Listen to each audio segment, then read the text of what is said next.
Hello there, boys and girls, and welcome to Spag with me, Mrs. T, otherwise known as Mrs. Tidball. For those of you who don't know, Spag stands for spelling, punctuation, and grammar, and these videos are going to focus on the punctuation and grammar side of things. This video is going to look at punctuating speech, and the objective is to be able to use and correctly punctuate direct speech. Your success criteria here, so the things you should be able to do in order to succeed to get to your learning objective, are to identify direct speech, to explain where inverted commas belong, and to correctly use other punctuation inside inverted commas. Now, don't be afraid of this learning objective and success criteria. It sounds complicated, but by the end of this video, you'll be an expert. So with speech in our writing, in general, we have two forms of speech. We have reported speech and we have direct speech. Sometimes reported speech is referred to as indirect speech. So you might have reported speech and direct speech, or you might have indirect speech and direct speech. Reported speech is usually a summary of what has been said. It does not usually include the exact words or a direct quote, so it doesn't need any special punctuation. The example here says, Mrs. Tidball asked the children what they wanted to eat. So Mrs. Tidball probably said, "What would you like to eat today, children?" And because it's reported speech, the exact words haven't been used. It's been paraphrased, it's been changed a tiny bit to fit in as just a regular part of the sentence. So no special punctuation is needed here for this piece of reported speech. Another example, the children said that they were hoping it was mince and dumplings for lunch today. So again, probably a paraphrase of what was said by the children, not the exact words, and it's just been used as part of the sentence. So there's no special punctuation needed there, just your regular sentence punctuation for reported speech. So direct speech uses some specific rules for inverted commas and punctuation. It means that the reader can follow what's going on a bit more easily. So these are the 6 main rules that we need to remember when we're using direct speech and inverted commas in our writing. Now I know this is a little bit small, but I'm going to break it down for you now into the 6 individual rules for direct speech. Here's the image again from Twinkle, just a little bit larger so you can have a look at it, and if you need to you can revert back to this part of the video and pause it if you'd like to take a look at it for anything. Let's get rid of it and have a look at each little bit by itself. So rule number 1, beginning and end. We keep the speech marks at the beginning and end of the words which are being spoken. Come on, I said, so we can see here we've got the speech marks at the beginning and at the end of just the words which are being spoken. I didn't say I said, so we've not put those inside the speech marks, just at the beginning and at the end of what has been spoken. Are you all right? Asked Lola. So there we go again, at the beginning and at the end of the words that have been spoken. And our final example, it's over there, said the shopkeeper. At the beginning and at the end there of the words that have been spoken. The next rule now we've got is new speaker, new line. So when a new person speaks, we need to start a new line and a new set of inverted commas. So here's the example. I've also changed colour in this example just to make it super clear. So we've got inverted commas at the beginning and inverted commas at the end of the words that are spoken. How are you today? Asked Mrs. Tidball. And then a new person has started speaking. It's no longer Mrs. Tidball speaking, so we've started a new line. Open with your speech marks at the beginning of what has been said. Oh, I'm fine, thank you. How are you? Close your speech marks, replied Mrs. Sedgwick. And because Mrs. Cedric isn't saying this next part, we start a new line again.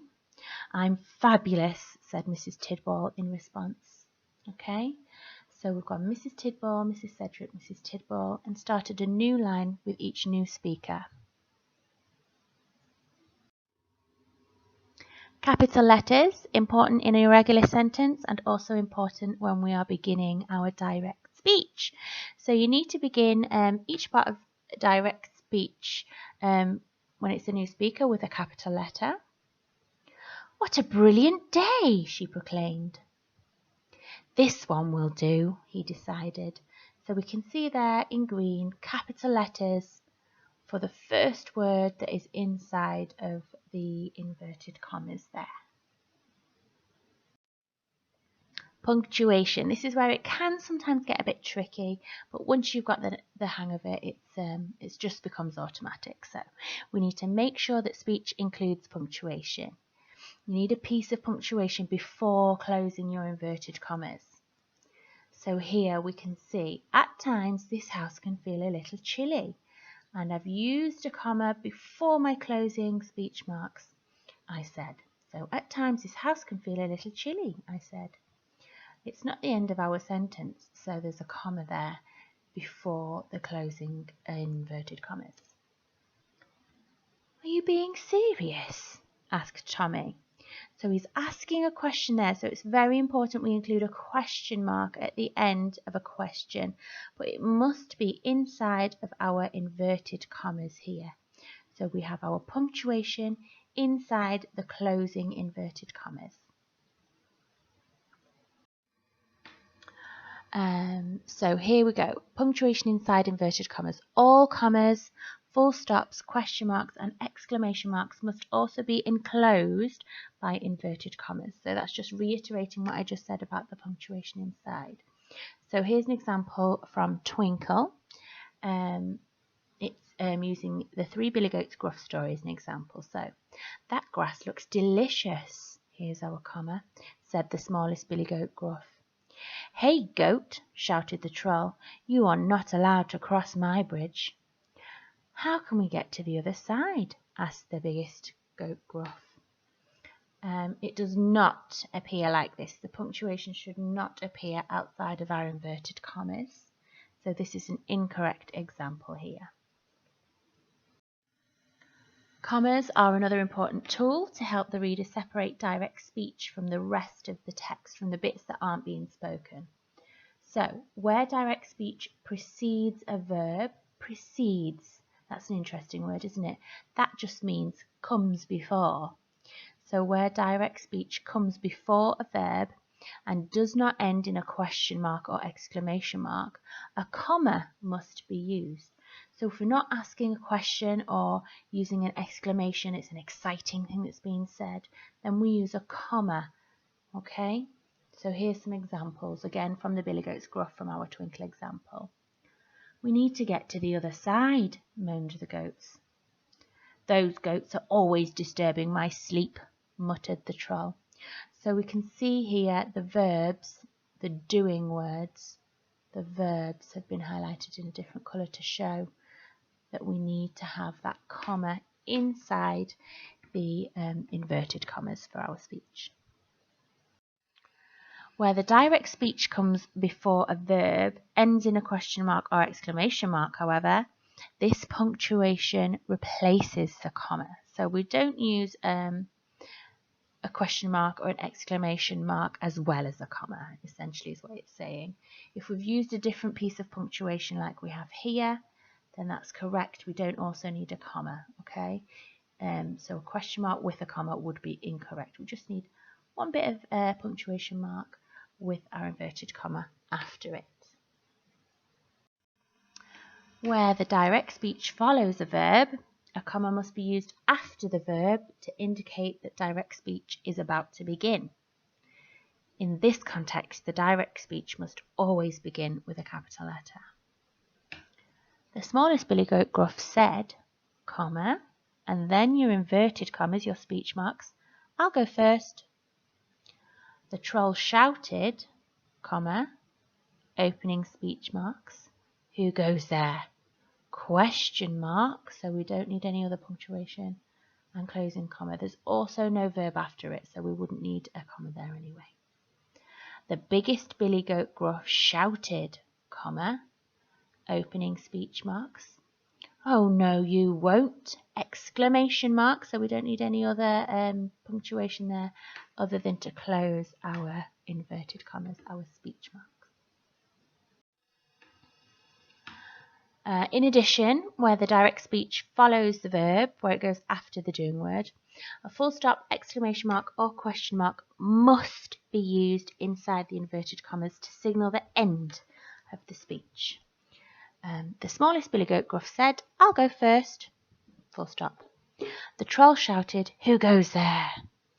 The biggest goat shouted, oh no you won't. So if it's at the end of our sentence, we end our sentence.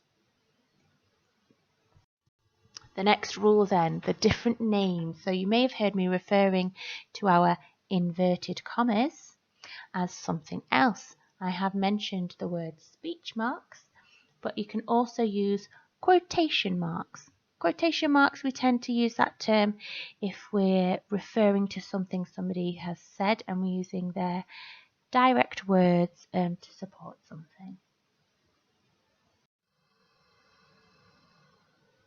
And here I've also included different ways you might see inverted commas. In texts, they use lots of different fonts, and so they don't always look the same. In general, they sort of take this 66 and 99 shape, 66 and 99, that you're sometimes taught when you're younger, but sometimes they do look a little bit different. So I've just included those examples there. And just as a note, sometimes single inverted commas is used instead of the double. So here, instead of a 6699, it's just a 6 and a 9. Okay, that's also correct in British English. Next rule is the reporting clause.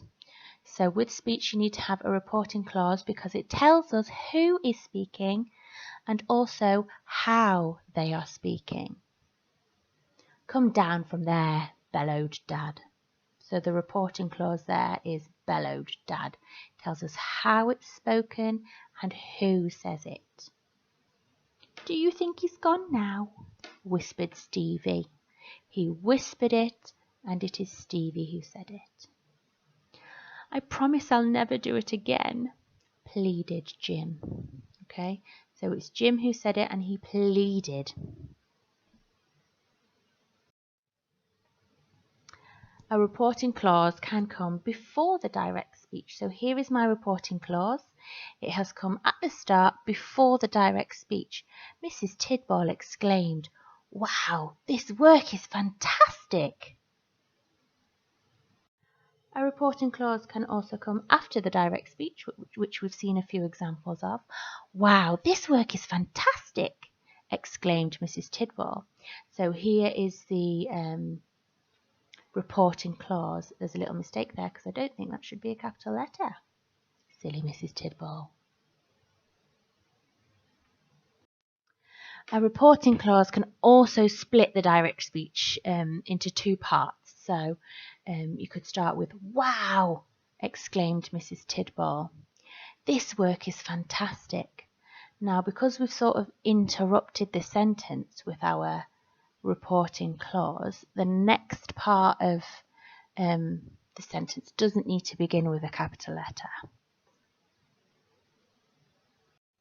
So here we go, punctuating split direct speech. That's what I just showed you there with that final example of Mrs. Tidball.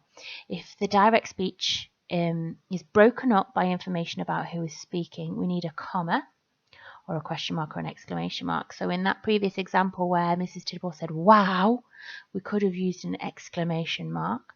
But as we used a comma, that's when we needed to not start with a capital letter for the next part of speech. So you need a comma to end the first piece of speech and another comma before the concluding part of the sentence, before the inverted comma or commas. That sounds really, really rambly, but if I show you these examples, it will become clear. "I'm light and quiet," said the smallest billy goat Gruff. So here we can see we've put a comma at the end of the first part of the speech and a comma after our reported clause before we open up our speech again. So I'll go first. I'm light and quiet, said the smallest billy goat gruff, so I'll go first. In this context, we've used a lowercase letter to start the second part of the direct speech. If this was an exclamation mark or a question mark, because that's the end of that part of the sentence, we would need to begin this part with a capital.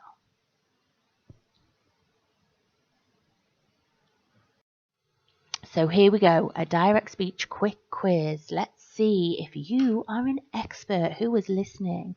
If you think you need a quick recap on what I've just said, then feel free to wind the video back before we have this little quiz and just brush up on that knowledge that you've learned. Is this speech punctuated correctly? James asked, what if we go to Southport instead? What do you think? Do we think it is correct or do we think it's not correct? I'm going to go with not correct. There's a piece of punctuation missing. Where should it be? Let's have another look. James asked, what if we go to Southport instead? So the piece of punctuation that is missing is our tiny little comma just there. Marvellous.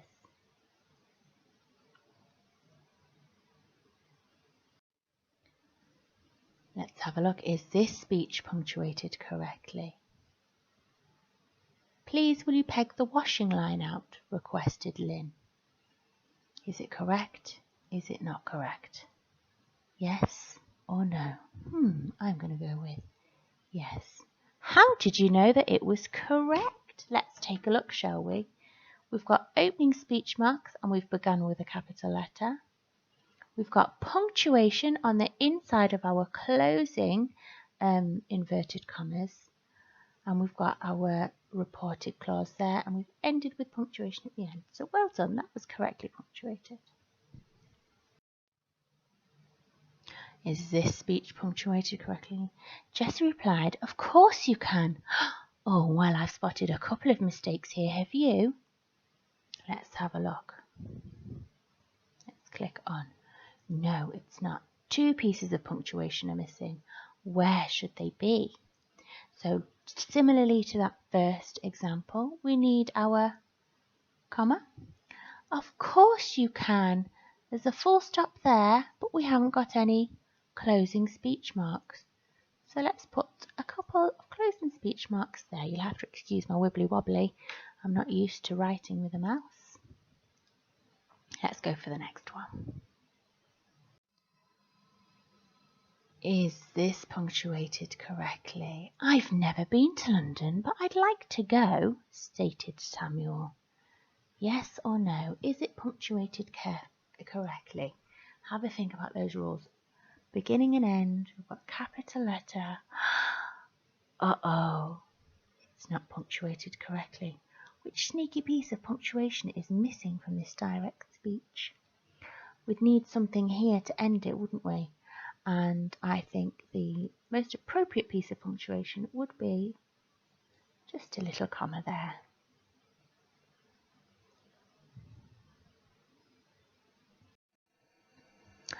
Next one in our quick quiz.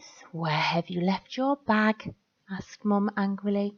Where have you left your bag? That's a bit more angry, isn't it? Where have you left your bag? Asked Mum angrily. I know Mum's angry, but she can't be angry at this surely, because I think it's punctuated correctly. They've even included an adverb. Which word there is the adverb, do you think? Which word is the adverb, do you think? That's right, the word angrily is your adverb. It adds extra detail to how Mum asked the question. Here we go, let's see. The teacher bragged, I am an expert at punctuating speech. Well, I hate to brag, but I am an expert at punctuating speech. Are you an expert at punctuating speech? That is the question. The teacher is an expert. Now you are too. Fantastic. Okay, so here's another thing you can have a little go at. You can pause the video, and this little activity is called Mix and Match. We have a range of direct speech here on the left hand side. There we go, on the left hand side is your direct speech. In the middle we have a range of reporting clauses here, and at the end we've got extra detail, some adverbials there, okay, extra detail. So direct speech, this one says, I want to go home. That's disgusting. How much is it? No. Let me have a look. Can I see the doctor? So there's your choices there. Reporting clauses, we've got said Mrs. Tidball, asked Bernard. The little girl asked. She exclaimed. He roared. Rosie replied. Okay, so there are your reporting clauses. And extra detail here, we've got angrily, at midnight, whilst holding a key, jokingly, urgently, and at 4 p.m. So what you can have a go at here is pause the video, you can choose one piece of direct speech, choose an appropriate reporting clause and an appropriate part of extra detail.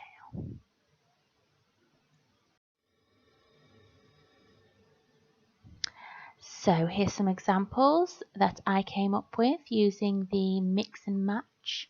How much is it? Asked Bernard whilst holding a key. That's disgusting, he roared angrily.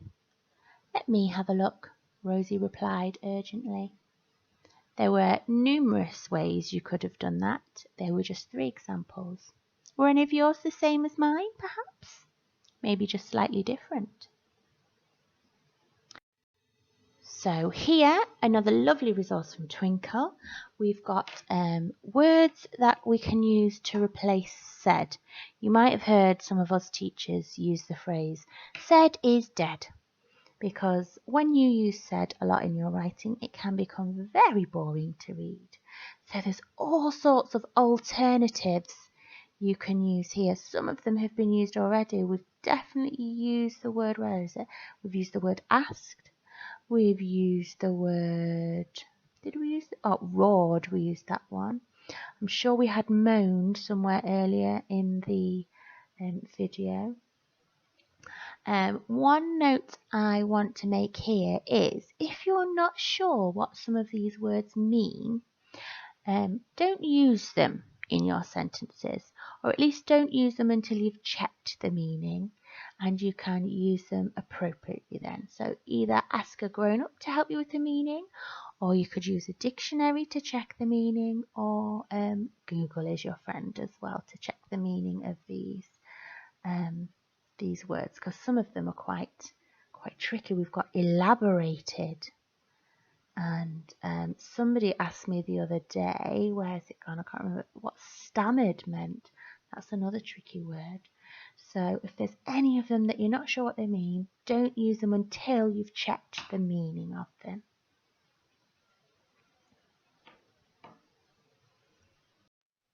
So last little bit here. I know these bits here are a little bit small, but they are earlier on in the video if you want to go back to them. The inverted commas is sort of near the beginning, and this one is just a few seconds ago on the video you can go back to. But I've got 2 pictures here, and you can have a go at pausing the video, having a look at the pictures, and seeing if you can decide what the conversation might be that's going on in the pictures. So the first thing you probably have to do is decide what they're called. I decided just to call this one Pamela and this one Dave. So we've got Pamela and Dave. They look like they're having a photo shoot. What do you think they might be saying to each other? How do you think they might be saying it to each other? Okay. And then there's 3 other frogs here in this one. One's covering its eyes, one's covering its ears, and one's covering its mouth. And you might decide to call them Tom, Richard, and Harry. But it's totally up to you what you call them. I just want to see if you can think of a conversation that they might be having, and see if you can remember how to punctuate it correctly using these 6 rules that you've learned about in the video. If you're not quite confident enough to have a go at this yet, that's fine. You can go back and re-watch the video as many times as you like, and feel free to ask your teachers for some support with it as well if you'd like to. So just to quickly recap what we should have achieved by the end of this video to be able to identify direct speech. So if you know that when you see inverted commas, speech marks, in some text, then you'll be able to say this is direct speech. To explain where inverted commas belong, well, we know that they belong at the beginning and at the end of words that are being spoken. And if you know that commas, exclamation marks, question marks that are part of your speech belong inside the inverted commas before the closing inverted commas, then you've achieved this last bullet point here as well. So well done for achieving all three of those. If you're not sure, then you can totally just rewatch the video to help out.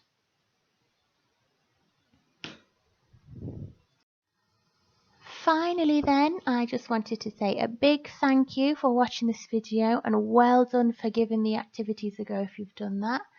Feel free to rewatch as many times as you like, or you can pick a different one. Keep that brain active and see what other things you can learn in your SPAC. Cheerio!